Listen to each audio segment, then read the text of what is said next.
WestOne Radio. Oh, here we go. Now we're live. Back again, once again on WestOne Radio. We apologize for the technical difficulties. There was a sound loop there that was preventing us from getting any kind of rhythm here to the show. It was walking over the top of us. So we rebooted everything.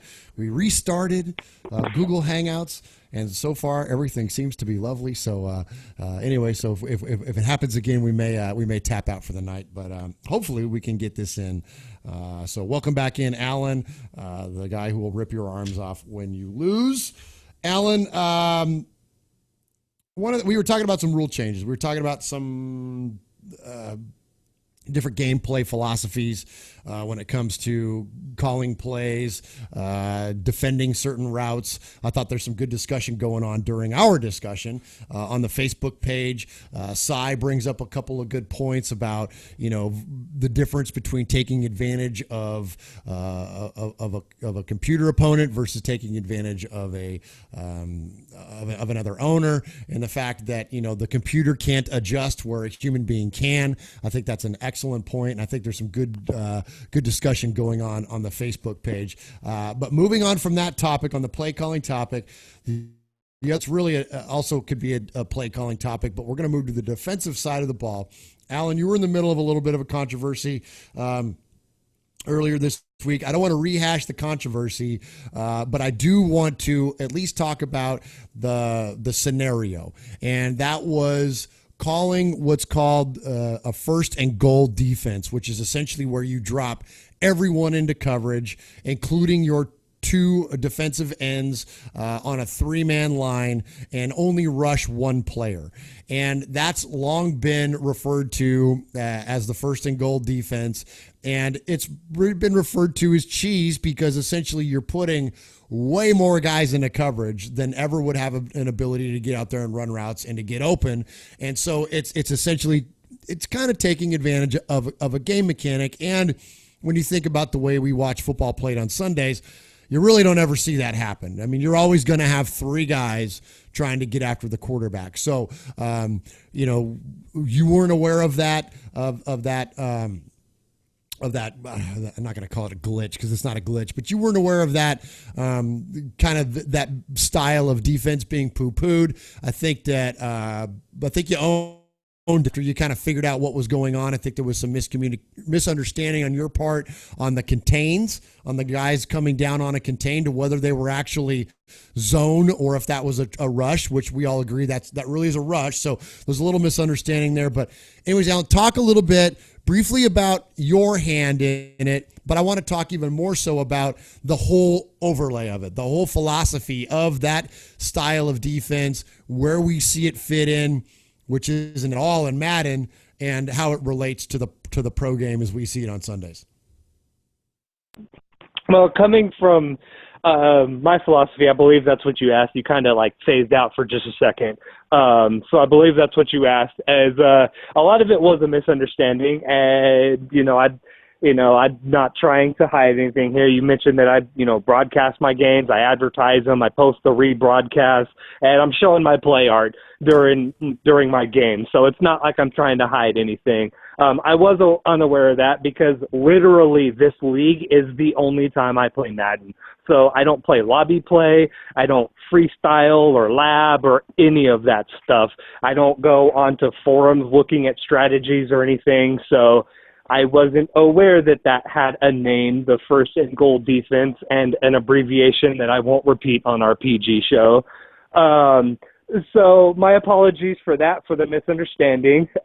Kind of going back to the conversation that we had earlier, it was one of those, okay, I'm being beat bad by a particular player and a particular type of play. I want to make sure that I'm covering that. I want to make sure that my guys are focused in that area. And the game's over. I'll say it was the Jimmy Graham corner routes were killing me. So I wanted to have someone to cover Jimmy Graham on the inside and cover him on the outside so he couldn't hit me on the streaks or the corner routes.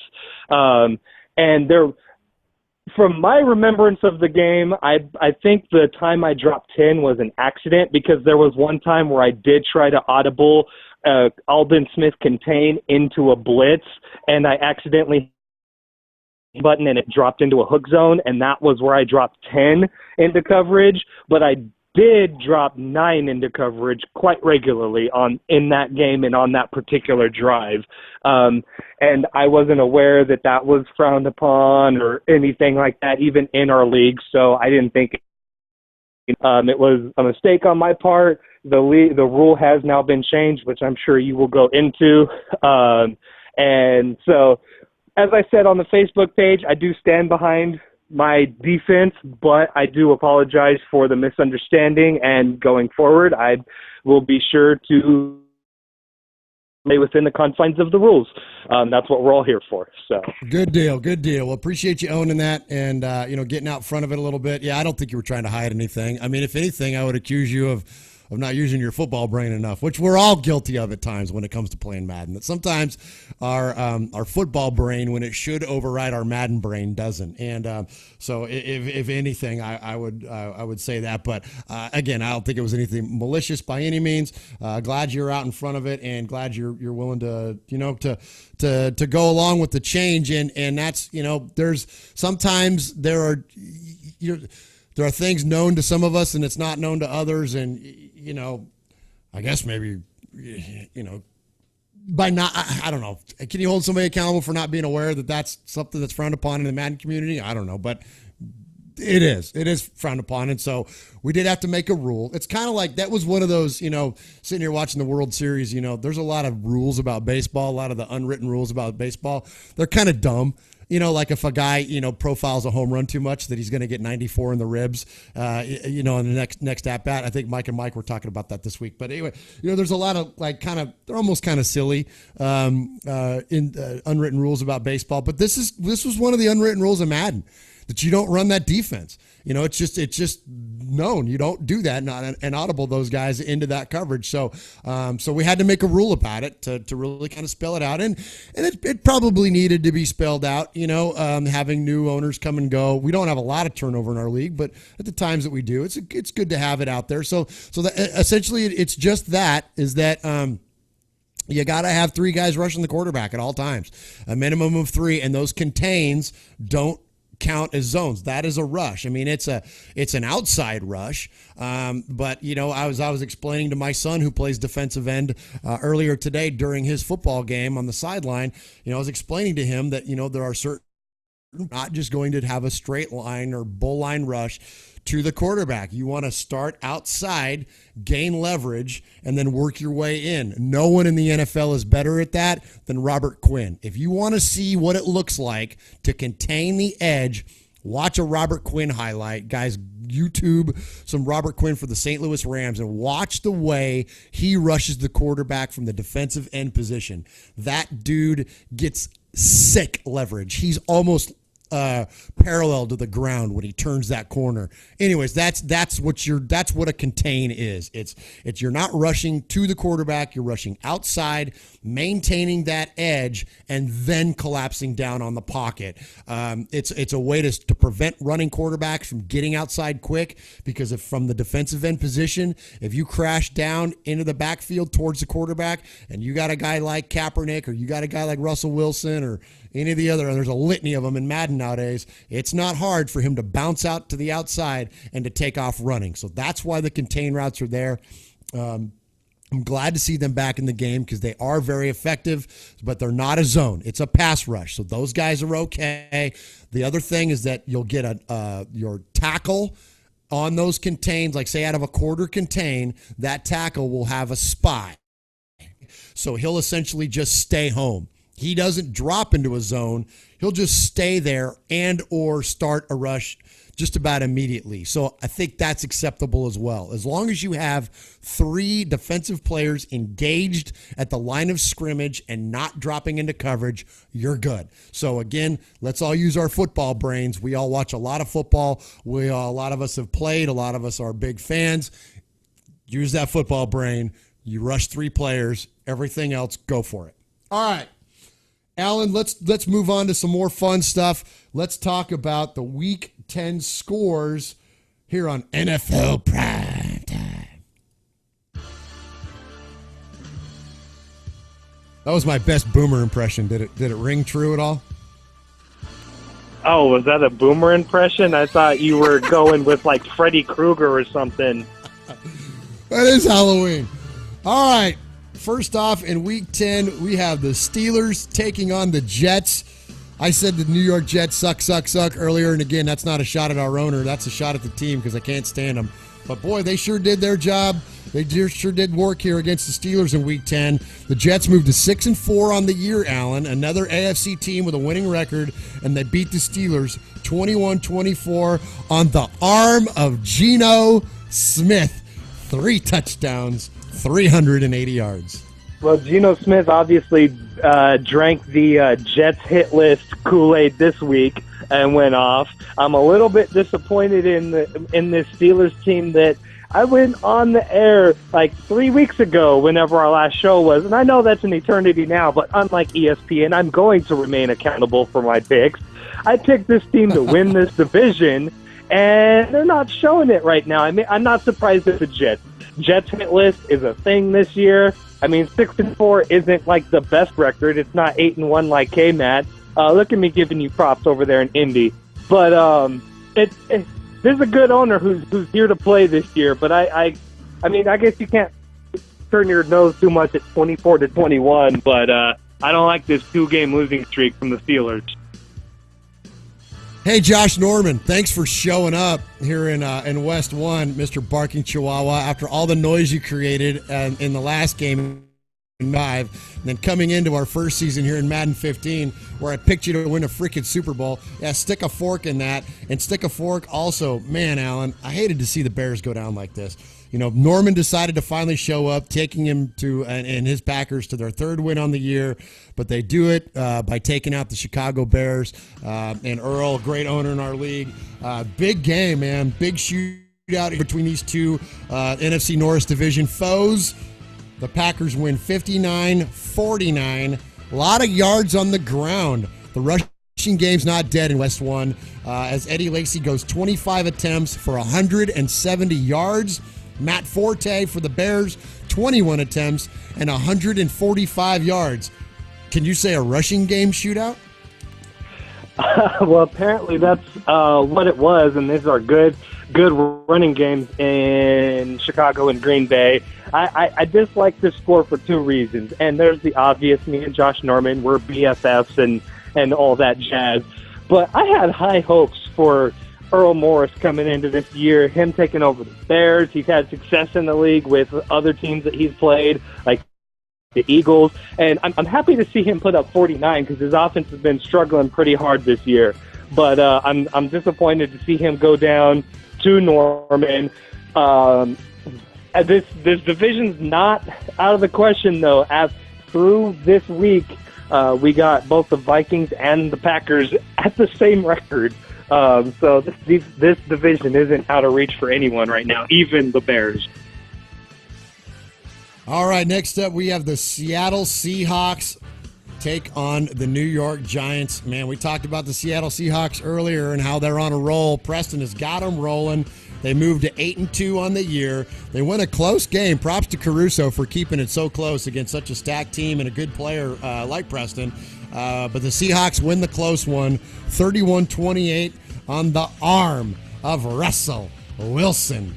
4 touchdowns, 3 interceptions to go along with it, but 295 yards for those Seahawks. You know, Alan, on the Xbox One, there's a little I don't expect you to know about the Xbox One Fitness, but in the menus, if you ever decide to elevate your heart rate above 90, you can go to the Xbox One Fitness and you can do these workout things. And there's one on there that Russell Wilson does. J.J. Watt's got one on there. Anyways, my wife came across, who's not a football fan, my wife is not, but she came across the Russell Wilson workout, and so she's been doing the Russell Wilson workouts, and now every Sunday when there's a Seahawks highlight, I hear this, "Oh, Russell Wilson."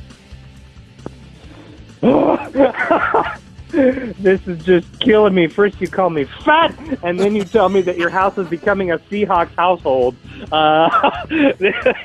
You know, well, let's get back to the game. I mean, do I really have to continue to hype up the Seahawks? I guess the only thing I can say is at least the real life ones are kind of struggling this year because Preston sure isn't. All right, next up we have the Logan Thomas-led Arizona Cardinals. That's not Carson Palmer throwing for 407 yards. It's Logan Thomas, 27-17 over MD Will and the Rams. What happened?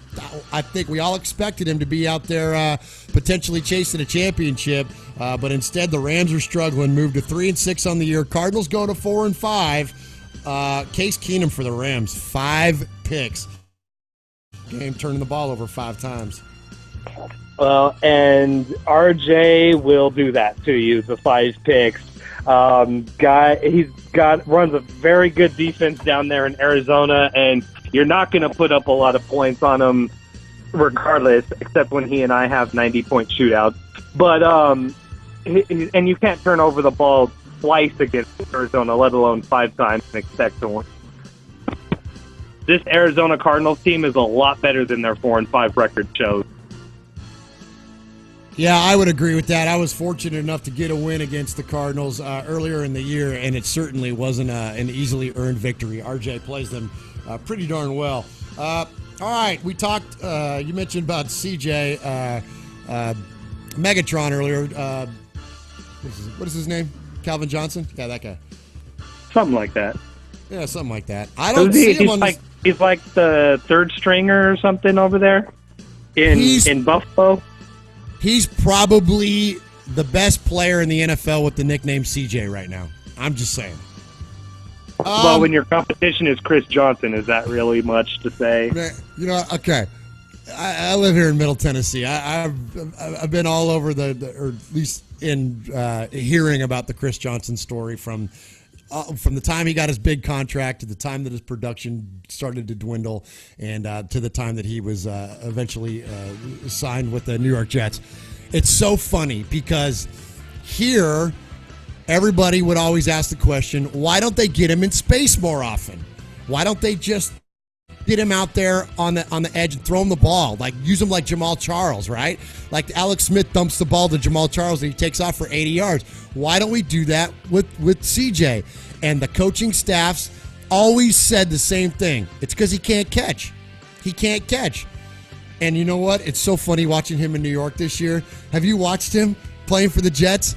They throw to him like I've seen him throw to him like a few times trying to get him in space, and he drops it. Dude's got stone hands. He's terrible. He is terrible. What a shame. After blowing it out, CJ 2K, all that, man, he went downhill. Sorry, I got a little bit of a tangent there. But you know who doesn't have stone hands? Take it, Josh. Calvin Johnson for the Detroit Lions. Thank you for the segue, Alan. Although I don't see him on the stat sheet. He's there. 6 receptions, 201 yards, 1 touchdown, a 100-yard reception for Calvin Johnson. I think someone brought the safeties up at the goal line. Ouch. Does it nothing suck more than that than thinking I'm gonna put pressure on this dude and I'm gonna pick up a safety and then all of a sudden somebody leaks on you over the top. Ryan Tannehill throws for 407 yards. The Lions, along with Calvin Johnson, get it done on defense. 3 sacks, 1 interception, 1 forced fumble. Lions win big over the Dolphins, 45-24. Well, I'm also looking at this stat line, and I think Osti is listening to our show and taking you a little too literally. Maybe you can tell him to lose when he plays me, because then he might do it, because you were talking about Calvin Johnson's not in the game plan enough. Calvin Johnson, 201 yards and a 100-yard reception. Matthew Stafford, 250 yards. Did he throw to anyone else in this game? He's focusing in on one guy.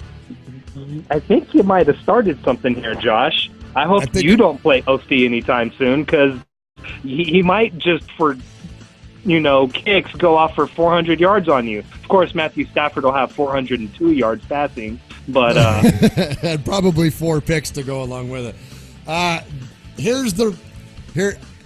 Alan, does it get any better in our league than freshly returned recently returned. Sim Cotty and the Kansas City Chiefs taking on. Ooh, nice time for the music to break down. Taking on Justin Tsai and his Buffalo Bills. Justin, the man in our a little, and the Bills are certainly a little, although there's a lot of potential. Chiefs win this one. I'm trying to remember. Was this one broadcast? That was broadcast, but it was laggy. Scotty was trying to get his broadcast figured out, and we really didn't get a chance to see the actual gameplay, although I kept up with the score throughout. That's what it was. A little surprised to see Scotty jump out in front as early as he did and maintain the lead. They had a disconnect, and if I remember right, Justin had a lead in the disconnect, or Scotty had recently brought it to one score, tied it up, something like that. So anyways, I think these guys play each other a heck of a lot closer than what this score was, which is 24-13. We all know that once you get momentum and a DC happens, how that kind of upsets your game plan, especially when you're talking about two quality owners like this, two quality players like this, that if they start to kind of maybe figure out your game plan, you might be in trouble. And Scotty definitely figured out Justin on defense as E.J. Manuel throws 4 picks, although Alex Smith threw 3 picks, which is uncharacteristic of Scotty and Alex Smith. But the 4 picks by E.J. Manuel proved to be the difference as Justin was trying to catch up and probably forcing a little more than he would have liked to. The Bills moved to 9-1 on the season. They're still one of the best teams in the AFC, along with K-Matt and his 1 loss. And the Chiefs moved to 8-2 on the year. And again, the score was 24-13 Chiefs over the Bills. Well, I think that whoever represents the NFC in the Super Bowl this year, whether it's myself or Salty or Preston or Lanning or anyone else who might come out and make a run, is going to have a lot of pressure on them, because right now I think we look at this and Chiefs and Bills, it's probably our early favorite for the AFC Championship. And much like the Niners and the Cowboys decades ago, I think we know that's the real Super Bowl this year, is it not? I mean, is there I'm looking at this stat line from Sim Cotty, and I'm having flashbacks to the games I've had against him, because the 3 picks and 120 yards, Sim Cotty will do that to you, and you think, okay, I got him figured out. I can do something. I can win the game, and then you throw 4 picks against him because his defense is, I don't know how he does it. His defense is insane, whether it's in Miami, whether it's in Atlanta, whether it's in Kansas City. This guy knows how to play defense, and getting 4 picks on Tsai of all people, that was our Super Bowl right there in Week 10. It certainly looks like that at this point. What are we in week 12 now? Yeah, I think that these two guys have got to be the favorites along with Preston in the NFC. Or Salty, I know you want to throw yourself in there. I think if we look at right now, if I had to pick, I would, well, we'll get to that later. All right, let's look at, speaking of the 49ers, who you run. 49ers took on the Saints in the controversial game with what's that guy's name? Bruce Miller, your fullback, getting like 1,000 receptions, or 9 anyways. 9 for 99 yards, 2 touchdowns. Cap throws for 279 yards, 4 touchdowns. Breeze, though, had his way with you for a little while. 362 yards, 4 touchdowns. You squeaked one out against the Saints, 31-28. Yeah, and this was the controversial game, and I mean, you can look at those stat lines: 4 touchdowns, no picks, 362 yards. Jimmy Graham, 150 yards and 2 touchdowns. Brandon Cooks, the other tight end, 105 yards, 1 touchdown. You want to know why I was dropping extra guys back in coverage? I have to give. Let's step away from the controversy, though, and let's just give a lot of credit. I came on our preseason show, and I pretty much laid into the Saints, and I say, you stop Jimmy Graham, you stop the Saints. This year's Saints is a different team. I've never played a Saints game that was this difficult for me. Tom Browning has stepped his game up. He's won a lot of other games this year that probably looking at him on paper, you wouldn't think he would, considering his history. I don't know if he listened to the show and got some inspiration, or if this game is just a lot friendlier to him, or what. But Tom Browning, I got to give you credit. I'm afraid to face you if we meet in the playoffs or any other game going forward in the future. take all the controversies aside, it was just a good, fun game to play and to watch. And Tom Browning, I think, is going to be excited for this Madden 15 installment. Those are always kind of fun. I've had a few of those over the years with Washburn and K-Matt and a few other guys, Terry Donnett. There's just some games there's just a ton of fun to play in. So I'm glad you got to have a good one there against Tom Browning. And, yeah, props to him. He really has stepped his game up this year here in Madden 15. Next up, what should have been a much closer game. I'm calling you out, Steve S. I'm calling out the Tennessee Titans. I've been on this show numerous times on my Tennessee Titans soapbox, considering the talent that is on their Madden 15 roster. I know that he's lost a few players before he was able to get the game. I know that some of the players have departed. Heck, I got one of them playing on my Raiders team, Xavier Gooden. But still, there's enough talent on this team for a former Super Bowl champion to keep up. And, man, he got blown out. I'm calling you out, Steve S. I'm calling you out. We expected more from the Tennessee Titans. They fall to 3-6. The Baltimore Ravens go to 7-3. Props to the Ravens. They're having a solid year. Joe Flacco, 248 and a touchdown, and they walk away from the Tennessee Titans 40-10. Well, I wouldn't say we expected more of the Tennessee Titans. I know you expected more of the Tennessee Titans, but I don't see the same Madden talent on that team that you do. And I know a little bit of it is a little bit of the Homerade that you're drinking living over there in Murfreesboro, Tennessee. We got Steve S as a good owner he's a really good player with some good history. This Titans team just doesn't inspire me. I don't look at anything on the roster or on the stat line that leaps out to me that really inspires me. So Steve S will turn it around. He's not going to suffer the whole installment, but I don't think this first year is going to be good for him. Well, somebody's got to get it going there in the AFC South and challenge K-Matt, who is looking like he's going to walk away with that division. All right, next up we got the Cowboys and the Jaguars. Speaking of the AFC South, really the only team that's going to potentially contend with K-Matt. They fall to the Cowboys. Both teams go to 6-4 on the year. Way to go, Mr. Lanning. Way to keep it sim. DeMarco Murray, 22 rushes, 106 yards on the ground, 41-26. Cowboys beat the Jaguars. And 3 touchdowns for DeMarco Murray. So Thomas Lanning's another one that is surprising me this year. Forgive my stutter there going into that segment. I think I expected Touchdown Brown to walk away from this division, considering the history and his Washington football team. But Thomas Lanning is definitely the head of the pack and definitely the favorite to take this division. And having faced him personally, no slouch to face against in the postseason. I'm sorry, it's the Cowboys I have to give props to. That's why I'm stuttering so much through this segment. It's very hard for me to give props to the Dallas Cowboys. My soul hurts right now. All right, staying in the South but moving to the NFC, we got the Panthers that took on the Philadelphia Eagles. There's a lot of talent on that team. Dave Stacy's having trouble getting them going there. The Eagles fall to 0-9, get shut out against the Panthers. Kemba Warrior, man, he's when he's on, he's on. Panthers picked the ball 7 times. Not sure who was throwing all those picks. I don't remember off the top of my head. I think there was a couple of quarterbacks going that day. But yeah, when Nagel's is in his element, he can do a lot of damage with those Panthers. And Dave Stacy was on the wrong end of it this week. Panthers win 37-0. Listen to this combined stat line. This is the combined stat line between both Philadelphia quarterbacks. 3 of 12, 28 yards, 7 interceptions. Ouch. More interceptions than completions.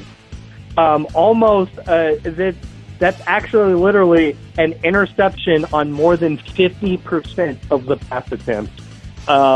There's some serious issues going on in Philadelphia, and I certainly hope our owner out there, our coach in Philadelphia, is able to figure it out with what's going on with the game and get something going out there in Philadelphia over the next coming years, because that's brutal right there. That's over 50% interception rate. Yeah, that's tough, and we're gonna expect that he'll get it turned around at least a little bit. You know, I'm trying to remember. I think we've only ever once in WestOne had a team go completely defeated. I'm not going to try to say who it was. I'm just trying to remember what team it was. I think it might have happened once. Maybe they got a win late. I know we had a team once go 0-8 and then I think turned it around and won 8 straight. We've had a couple of crazy things like that happen as well. So, anyways, we'll hope that the Philadelphia Eagles get it figured out and at least get one up there in the win column this year. All right. Talked a lot about the AFC powerhouses. Now let's talk a little bit about an NFC powerhouse. Salty's got the Falcons rolling. He lost early, hasn't had even a close game since then. Takes on his division rival in the Tampa Bay Buccaneers. Militoni runs those Bucks. Not a lot to get excited about in Tampa.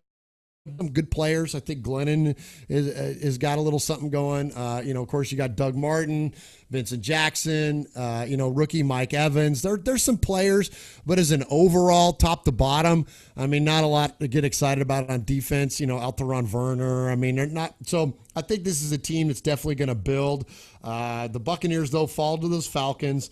I'm gonna be frank here. I didn't expect Salty to do as well with the Falcons. I played Madden football against Salty for a long, long time. And knowing his gameplay style, I didn't think he was going to have success with Matt Ryan the way that he has. He's always been very good at adjusting. And so I think that's where I'm going to give him props, is that he's adjusted his gameplay to be able to take advantage of the talent that he has on his team. I mean, you're talking about a team with a lot of Madden talent.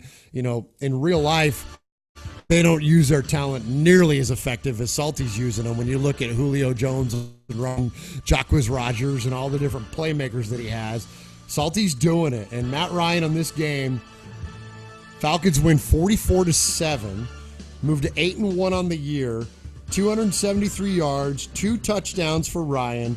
Julio, 10 receptions for 149 yards and a ton. Salty probably at least is in the argument for class of the NFC and looks to challenge for his, I believe this will be looking at his 3rd ring here in our West leagues. Well, I agree with everything that you just said, and I promise this isn't, kiss the commissioner's butt hour. But look, Josh, you and all of our listeners know that when I want to, I can turn on the WWE persona and talk my trash, whether it's Salty or you or Josh Norman or any of them. But if I'm going to play objective analyst here, you're absolutely right. You talked about the NFC powerhouses a little bit earlier, and really there's about 2.5 of them.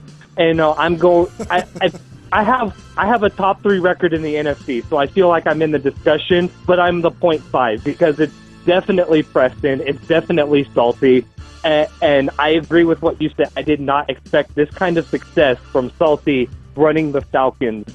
I played him in the Assassins tournament, and what he does is with that offense is just, it's for Madden terms, let's keep it in perspective, but it's pretty incredible what he's doing with that offensive talent that he has. He knows how to use it. And I'm the inevitable playoff matchup between he and I is coming, and I'm afraid of it. I can only hope that someone fluke beats him in the playoffs before I have to meet him, because Salty might go for 3 this year. I think so. And, man, and defense too. Alan, name me one of the defensive players for the Falcons in real life, not in Madden League, but John Abraham played for them like 3 years ago. That's what I'm saying. That's it's not the best like I got. You know what I mean? So there's Osi Umenyiora. Okay, like you know what I mean? Like there's there's just not a lot of talent defensively on this team, but Salty's getting it done. So, yeah, absolutely, kudos to him.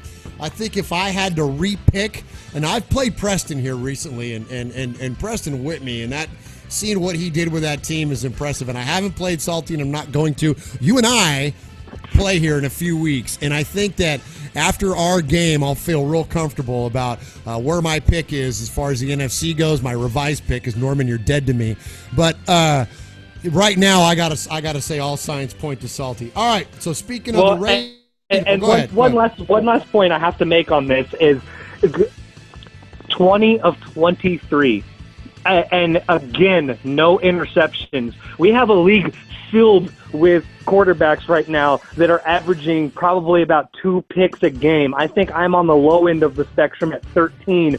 I cannot recall a game that we have covered where I have seen a single interception on that Atlanta stat line. I don't know what the season record is. I'm sure he actually has thrown a pick somewhere along the line, but it's efficient. He's not gunslinging and getting away with it. He is efficient and smart with this football. 20 of 23? I mean, come on. Yeah, that's a great point, Alan. And we're going to talk a little bit about the rash of interceptions that have gone on amongst certain teams. West One. We got 2 more scores to cover, though. Let's move on to the Raiders and the Broncos. Gosh, you know, it always sucks to the Broncos. Chris Washburn and I are I think, the first rival, because he was the second member of the West League. I was the third. I took the Raiders. He took the Broncos. Salty was the Falcons, I want to say, back then. Was his first team. Anyway, so I'm pretty sure the first rivalry ever in our league was Chris Washburn and myself, and with these 2 teams. So there's always a little bit of extra mustard on this game, and I'm going to give him props, man. I don't know what the total overall record has been between us over the years, but he's got the advantage. Not by a ton. It's not like I go into this game thinking there's no way I can win. But there's certain teams that you just don't match up against well.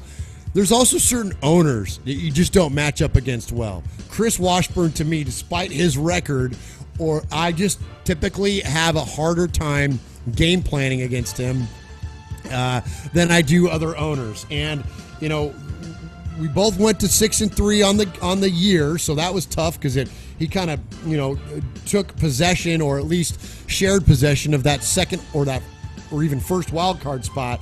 So both teams go to 6-3. Beats me by 1 score, 21-14. 6 sacks, man. Von Miller is all up in your kitchen during a game against Chris Washburn. 2 picks as well. Yeah, it would have been nice to have Derek Carr, and I can't wait till he comes back. I get him back next week. I'm much better throwing the football with Derek Carr than Josh Freeman, but that is certainly no excuse because it's all about pass rush. And then, of course, he just he takes advantage of those weapons on offense.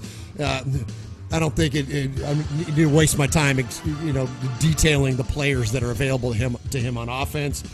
So, anyways, Broncos win a close one over the Raiders as both teams go to 6-3. 21-14, Broncos win. Well, and this goes back to something that I talked about in our preseason show. Is I'm not sitting Peyton Manning for Brock Osweiler. I'm just not doing it. And I've played against this team, both the Chris Washburn run Broncos and other run Broncos. Peyton Manning is on something this year in Madden. I feel like that might be the best Madden quarterback this year, at least for a season. He's going to retire within 1 or 2 seasons, I'm sure, in our league. But there's something about what they did to the accuracy this year, and Peyton Manning is a top Madden quarterback. I don't care if you can't run the read option or run around or he doesn't have 99 throw power. Peyton Manning is the real deal in Madden football this year. And I see it as Washburn keeps racking up these wins. 6-3 is a good record, especially playing in the AFC West, which might be the new best division this year in our league. So Chris Washburn, the AFC is the tougher conference for sure, with Simcotti and K-Matt and Cy and everything else going on there. But Washburn is right behind him. All right, we got 1 score left to cover. We're going to move into the AFC North Division, and we're going to talk about the Browns and the Bengals. The Battle of Ohio, Alan. It went down as Shizani Mack took his Cleveland Browns into Cincinnati and took on Domino, who's on a little bit of a schneid. Browns win 27-16. Dree Archer, 25 attempts for 130 yards. Who traded that guy? Johnny Manziel, though, here's what's interesting. Props to the Browns, they won the game. But Johnny Manziel threw 3 interceptions in this game. And I got some interesting stats for you after we get done with your analysis on the game. But that moves Manziel to now 37 interceptions on the year. Browns moved to 4-6. That's not going to get it done in the AFC. He's going to have to run off 6 straight to even have a look at it. But they did get the win, so props to Shizani. 27-16 over the Bengals. Well, I'm glad Cleveland finally got a win. You're right. The interceptions from Johnny is crazy, and I don't know if this is like Sean McDonald pulling a Simcotti when Scott McGowan ran the Atlanta Falcons and purposefully benched Matt Ryan for Tavares Jackson in protest of trade rules. I don't know if Sean McDonald's just going out there and purposefully throwing interceptions to troll the rest of the league or what is going on, but Sean McDonald it runs a better offense than that. I'm not sure what's going on with all these interceptions. The defensive upgrades aren't that good. Well, here's what's interesting. Johnny Manziel is a 99. We talked about it. We actually not discovered it. We discovered it on the show the other day. Going back a couple of weeks now. It's been a few weeks since we did a show. But we actually, in process, doing the show, looking at some different players, saw his stat line, or his attribute line, I should say. And he's now 99 overall. He's high 90s in every single accuracy. And what is he, 95 throw power or whatever the heck he is, 93 even. Whatever it is, it's high enough. So the fact that he's throwing all these interceptions, I'm pinning it on Shizani because the quarterback talent is there. So Shizani, got to get it figured out there with Johnny Manziel and his Cleveland Browns. All right, Alan, that brings us to a couple interesting stat lines I'm going to throw at you. Johnny Manziel, as I mentioned, has thrown 37 picks on the year. Now, I'm going to put you on the spot. I don't expect you to be right. I'm just gonna have you take a shot at a couple of numbers for me, okay?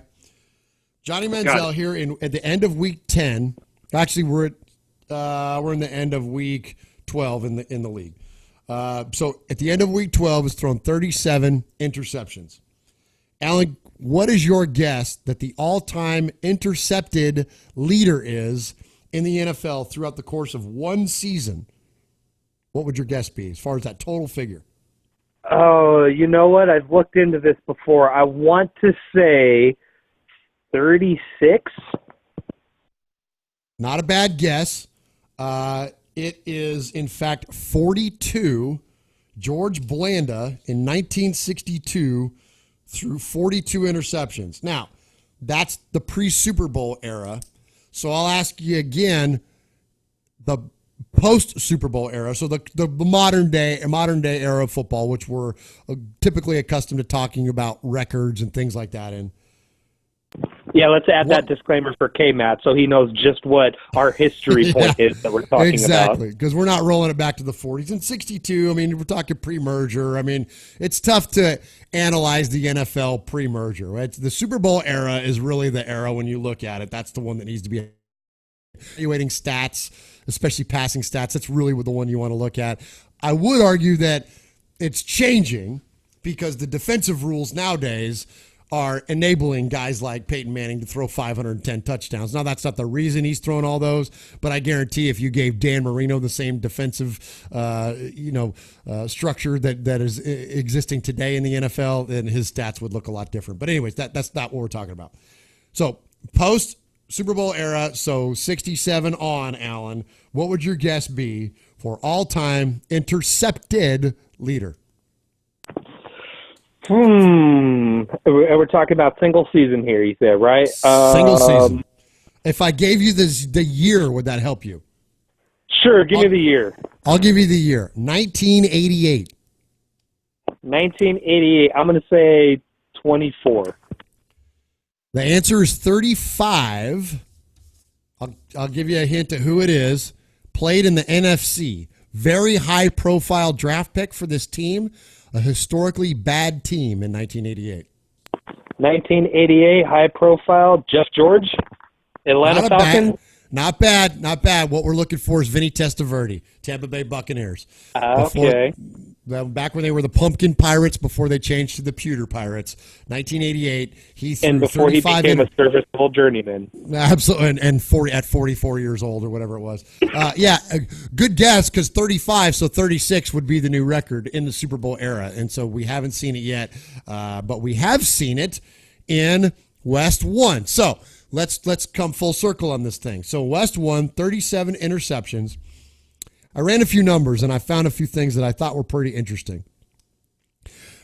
My quarterback happens to be part of the discussion, and so this wasn't meant to be self-serving. I was actually pleasantly surprised when I saw him on the list.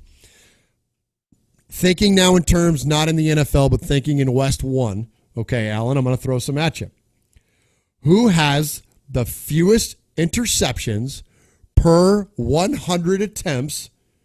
Let me rephrase that. Fewest interceptions with a minimum of 100 attempts in West 1. To give you an example where I'm going with this, or an idea where I'm going with this, I'm going to ask you for the guys that got more than 100 attempts, more than 200 attempts, and more than 300 attempts. So first, quarterback with the fewest interceptions in the league with at least 100 attempts. Who is it? For this season. For this season in West 1. Matt Ryan, Atlanta Falcons. That's a great guess. The answer is Derek Carr. Derek Carr, on 134 attempts before he got hurt, had only thrown 5 interceptions. Okay? That's a cool stat, especially because it's my quarterback. But here's where it gets even cooler. I should have listened to your clues when you were talking about your quarterback. Apologies for not doing my homework on the air. That's fine. Here's where it gets even better, and here's where I'm not involved, and that's why it's even cooler. For a minimum of 200 attempts in West 1, the interception number is the same as Derek Carr. This guy in 281 attempts has only thrown 5 picks, Alan. Who is it? Now can we go Matt Ryan? I'm going to keep guessing Matt Ryan until I'm eventually right. You'd be wrong, sir. Cam Newton. Kempo Warrior and the Carolina Panthers, 281 attempts, has only thrown 5 picks. All right. That surprises me because that team hasn't had a winning record. I wouldn't expect such passing efficiency, but good call there. Good call. All right. Now, I know there were some computer games involved in this player, okay? And what we're going to go to, and so you could put an asterisk on it if you want. If we want to crown Cam Newton the winner of this discussion, that's fine. I'm okay with that. But when it comes to just the stats, when it comes to just looking at the stat lines, not only does this player have 9 interceptions on more than 300 attempts, 341 attempts in West 1. He's got 9 interceptions. I'm going to argue his stat line is the best in the league, Alan. Any guesses who's only thrown 9 interceptions on 341 attempts? 9 interceptions. You said there were some computer gamers, but you said best stat line. Alex Smith doesn't have the best stat line, so I don't know if I can go with Alex Smith and the Chiefs. So do I go Blake Bortles with the Jacksonville Jaguars? Bing, bing, bing, bing, bing, bing, bing. I should have had a sound effect for you. Yes, absolutely. Good call. Blake Bortles, 9 interceptions on 341 attempts. Alan, he's got 230 completions on those 341 attempts, giving him a completion percentage of 67.4. He's thrown just shy of 3,000 yards on the year and has double the touchdowns to his interceptions at 18 touchdowns to only those 9 interceptions. Good job, Blake Bortles. Heck yeah. Now, I know those are computer games. I don't know how many. I don't know. I didn't dig into it that far, but just looking at the stat line, dude, that's like MVP numbers. Yeah. And you can't go wrong with a one game or one pick a game ratio or less. I mean, that's what you aim for. And we talked about it earlier. The interceptions in this league this year are just bananas, redonkalicus. I mean, it's bad. We got Johnny Manziel leading the pack with, what did you say, 37 through week 12. But, week 12, that's 11 games for everyone that's had a bye week. And we still have guys with 13, 14, 15, 20, 25 interceptions. It's, ball security, anyone? I know the defense was upgraded this year, but, I mean, it hasn't been that overpowered. I mean, my defense still gets torched pretty easily. Is it every other defense in the league has figured something out that I didn't? Pass off the information because I want it. Well, I will say there is something going on in the game, though. Let's look at the Twitter feed on the connected franchise mode. I know myself, I got Tremaine Brock is going for the interception record, and he's not the only one. I believe Patrick Peterson is in that mix. There's a third cornerback that's in that mix, and every time I pop on Connected Franchise, it says, oh, so-and-so with 3 picks today, and they're going for the single-season interception record. I mean, I got Tremaine Brock who's getting 2 picks a game. Easy, and that's minimum. And he's not even leading the league in interceptions right now. So Patrick Peterson's above him. There's someone else that's above him. And, I did joke that the defensive upgrades aren't that much, but they kind of are. Interceptions are a big thing. That they're a thing this year in Madden. All right, well, here we go, Alan. We are starting to run short on time. Man, our technical difficulties earlier really kind of stretched us out longer than we needed to be. We would, though, like to give you your segment. Alan, you got an Audens Audible for us tonight? Sure, we can make it quick and easy for the listeners because I believe there's one more thing we'd like to get through before we call it a night. I've had a lot of people ask what Omaha means. Omaha is it's a run play, but it could be a pass play or a play action pass, depending on the wind, which way we're going, quarter, and the jerseys that we're wearing. So it varies, really play to play.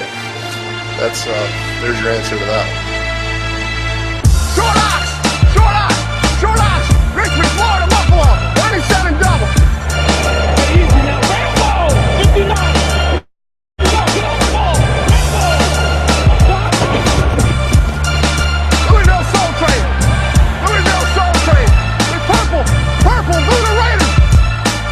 We got our Razor with 59 action.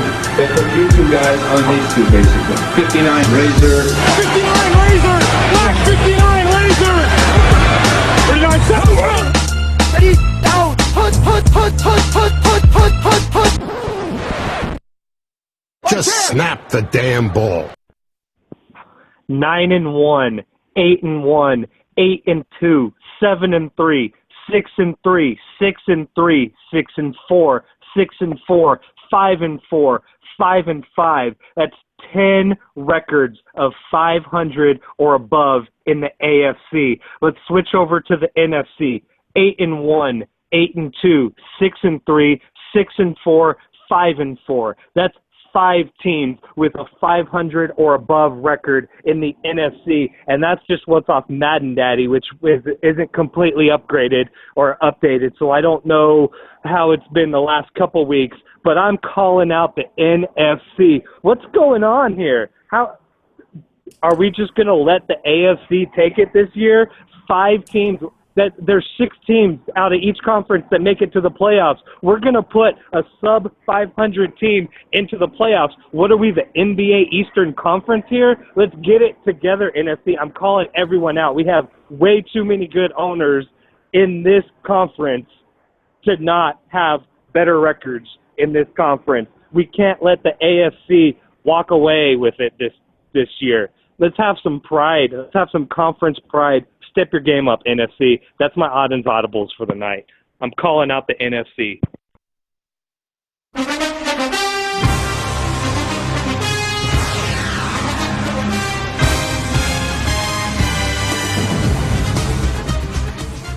All right, well, that brings us on to our last segment of the night, and that is the divisional spotlight. That's where we look at one division here in WestOne land, and we pick them apart. Not always in a bad way. We pick you apart in a good way. What we do is we look for the guys that are getting it done. We look at our favorites. We look at what our picks are, where we see the division going. This week, we're going to go to the NFC East. Just to recap quickly, previously we looked at the NFC North, where Alan and I both picked the Packers. Yeah, that didn't go so well. Then we looked at the AFC North, where I picked the Bengals and Alan picked the Steelers. That didn't go so well. So whoever we pick in the NFC East, good luck. Say the odds ever be in your favor. All right, so let's look at the NFC East. We got, of course, the Eagles, the Cowboys, the Giants, and the Washington football team. Alan, let's start off. We talked a little bit about them already. Let's cover it again quickly and talk about the Philadelphia Eagles. Right now, they're defeated. They haven't won a game yet. Had trouble getting it going, and there's a lot of playmakers on that team. I expect that they're going to get it turned around. We already kind of talked about them. Alan, what do you think about the Eagles? Obviously, they're not going to be a pick to be a contender in the division. What do you think the outlook is for those Eagles as we head towards the last quarter of our season here in WestOne? Well, if the Philadelphia Eagles were in the NFC North, they would still be in contention for the division. But unfortunately, they're not. They play in the NFC East, and there's one good team in the NFC East this year. Look, there's not much to say about this Philadelphia Eagles team. This says it all. We went down that stat line from that game that was 3 of 12, 7 picks, more picks than completions, over 50% interception ratio. They've got 4 passing touchdowns on the year. That means in one game, they threw more interceptions than they have touchdowns on the entire year. I don't really have much to say about this Philadelphia Eagles team. As of right now, with all due respect to all of our owners in this league, this is probably a stat pad game if the Eagles are on your schedule. All right, let's move on next to that Washington football team. Alan, I've kind of called out a couple of people, and I'm going to do it again. I'm going to call out Marvin, man. I thought he would do a lot more damage with the Redskins that he has. The Redskins are sitting at 3-6. This team starts and stops with RG3. He's got 19 on the year, only 7 touchdowns, thrown for just shy of 2,000 yards, which is good yardage numbers, and a completion percentage above 60% at 62.9, which that's great. But then when I look at who he's throwing it to, he's got 46 receptions by Jordan Reed, the tight end. In the meantime, Pierre Garçon and Deshaun Jackson come for 49. Deshaun Jackson's got 21 receptions on the year. Why are we not getting the ball to Deshaun Jackson more often? I had him in one of the Madden 25 leagues, in the Xbox One Madden 25 league. I was able to pick him up. I was using the Packers. Go figure. How's that for a deadly combination? Aaron Rodgers and Deshaun Jackson. Deshaun Jackson's one of those guys that's almost uncoverable.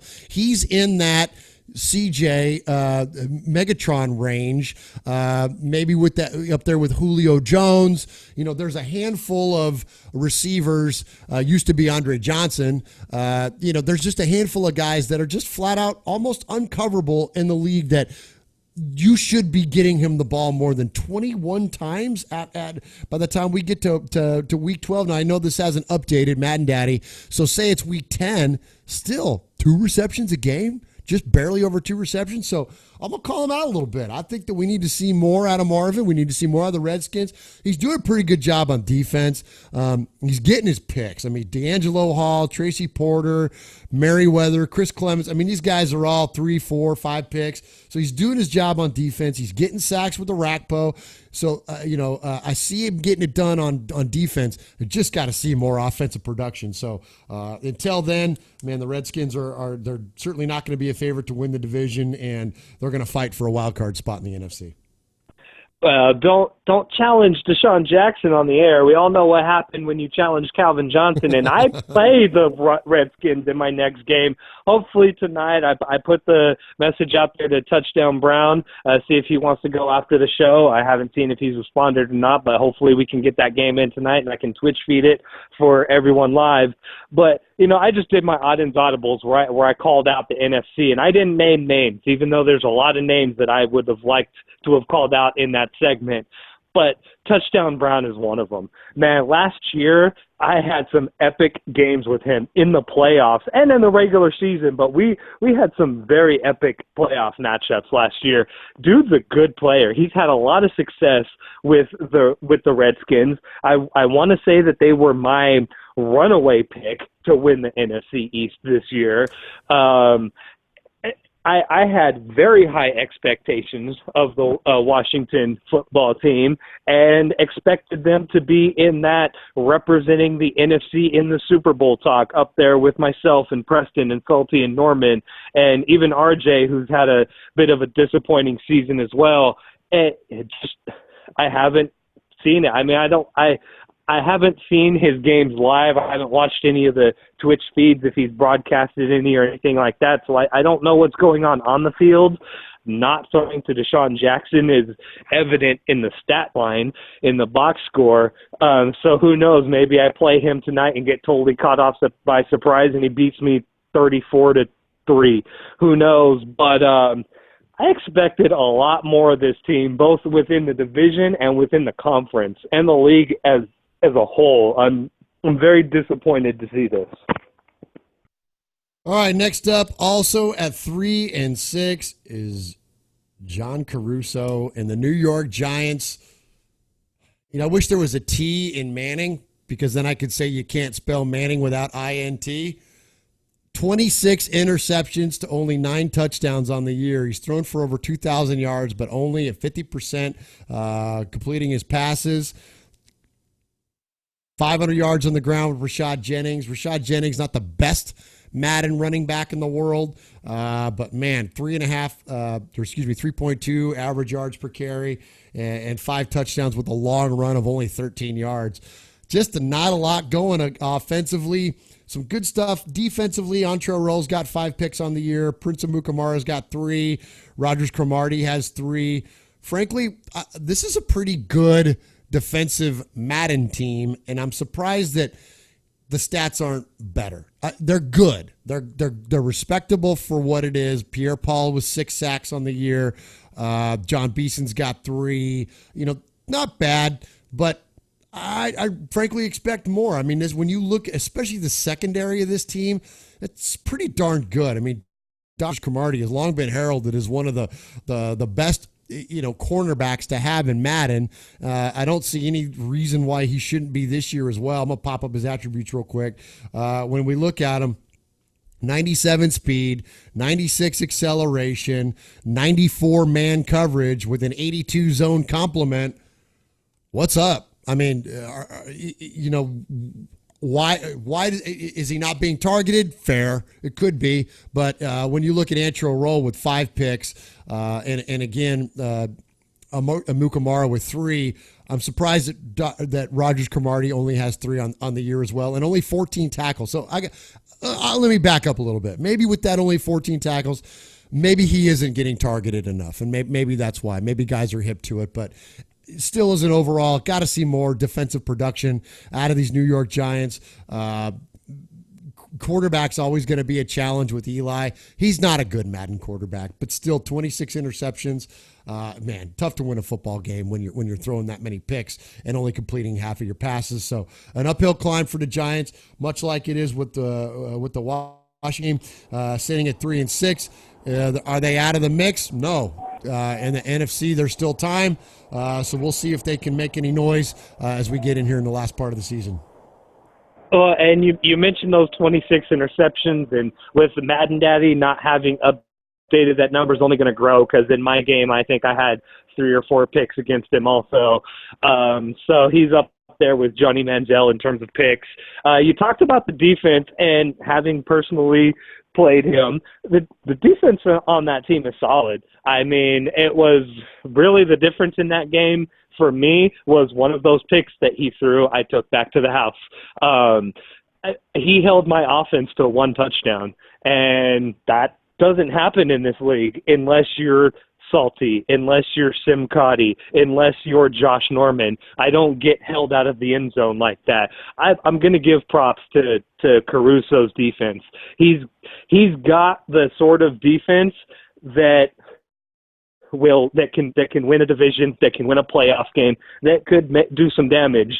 When that stat line pops up on Madden Daddy and we cover Week 11 on next week's show, you'll see I didn't hit my fullback. He covered the guy knows how to play defense. It's the offense that's in question, and the 26 interceptions are a symptom of the bigger problem. The offense is struggling. I don't want to say it's for lack of weapons, because Victor Cruz is dangerous, as I felt firsthand. The running game isn't, like you said with Rashad Jennings, isn't anything to really fear about, but it's solid. It's good enough to implement and be a part of an effective offense that just needs to work on that passing game. And I don't know if they need to move Eli and look for something better, or if it's system and philosophy or execution or what. But it's the offense. And with the NFC the way it is, if Caruso can get it together, he can still make a playoff run. All right, here we go. We're coming down the home stretch here. We need to go ahead and wrap it up. We are over 2 hours on this show. Now, granted, that's from our technical difficulties earlier, but let's go ahead and move along here. We're going to talk about the class of the NFC East. You know, God cut a hole in the top of Texas Stadium so he could watch his favorite football team play. And then, of course, I'm talking about the Dallas Cowboys. Jerry World is celebrating 6-4 on the year. They are just a lock to win the division in my eyes. They're my pick to take it all. I don't like Tony Romo's interception number at 34. I do love his touchdowns at 25. I do like his completion percentage at just over 66%. I love DeMarco Murray's numbers. 11 touchdowns, 892 yards with an average of 5 yards per carry. That is getting it done on the ground. DeMarco Murray is doing it in real life, and Mr. Lanning is doing it with his Dallas Cowboys. I also love Dez Bryant's number, 58 receptions, 8 more than the next candidate on the list, 894 yards. Averaging 15.5 yards per reception with 6 touchdowns on the year. Lanning is getting it done on offense. And again, they are my pick to win the division, to win the NFC East. How about them Cowboys? Are you really going to make me talk good about the Dallas Cowboys 3 times on one show? Are you really going to do this to me? Can we talk about the OSU Cowboys? I can talk about the OSU Cowboys. And you covered it. The stat lines with DeMarco Murray, Dez Bryant, and Jason Witten. I think touchdown Brown. Take a look at that box score. That's how you run an offense. That's how you utilize your weapons, buddy. I mean, he's utilizing his tight end, but his tight end is Jason Witten. You utilize that tight end, but he's got his big game receiver in Dez Bryant, and he's throwing it to him, and he's throwing it to him well. He's got his running game. I don't know the stats of all of our running backs, but that's got to be at the top. I mean, maybe not number 1 in the league, but that's got to be the top, maybe 5 or so running backs in the league this year. I have to eat some crow. I came on here early in the year and said, Lanning, that the Cowboys aren't going to do anything, maybe 500, won't win the division, won't make the playoffs. I guarantee a win against them in week 1. And now look, he's one of the top 4 teams in the NFC this year, one of 5 teams with a winning record. It is in the NFC, but when you have numbers like that, that's the numbers of a good football team. That's not a football team that's just winning because they play in the NFC East. That's a football team that's winning because they're ready to make some noise in the playoffs. Are they going to the Super Bowl? No. I think the top teams in the NFC are probably too good right now for the Cowboys to overcome, but that's a team that might beat someone in the playoffs that they shouldn't. So who's your pick?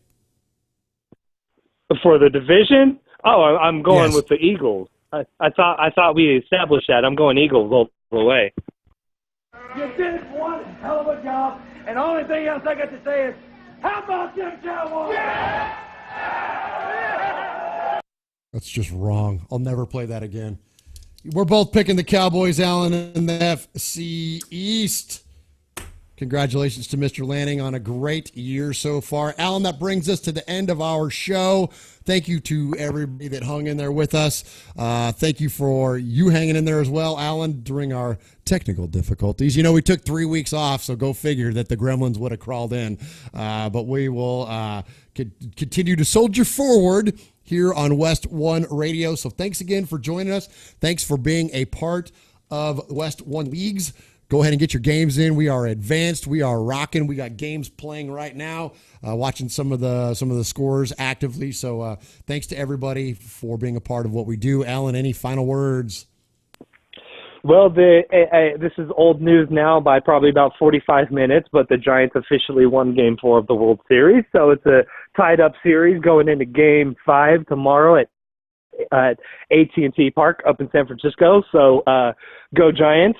I think I can put that out there on the air. I don't know if there's any Royals fans, and if there are, well, too bad. Get over it. Go Giants. But it's been a pleasure tonight. I'm glad we've been able to get back on the air after taking such a long break. And again, I apologize to that. That's probably about 95% my fault. I'm not sure that I'll be back for Saturday next week, but I think Sunday still might work. We'll be able to get a show in sometime over the weekend. So stick with us and watch the Facebook page to see what times we post up. We should be getting a lot more regular going forward here, hopefully. So stick with us, guys. I'm sorry about the hiatus, but it's good to be back. Well, great to have you. Thanks for joining us, Alan. Great job tonight. And thanks again for listening to WestOne Radio.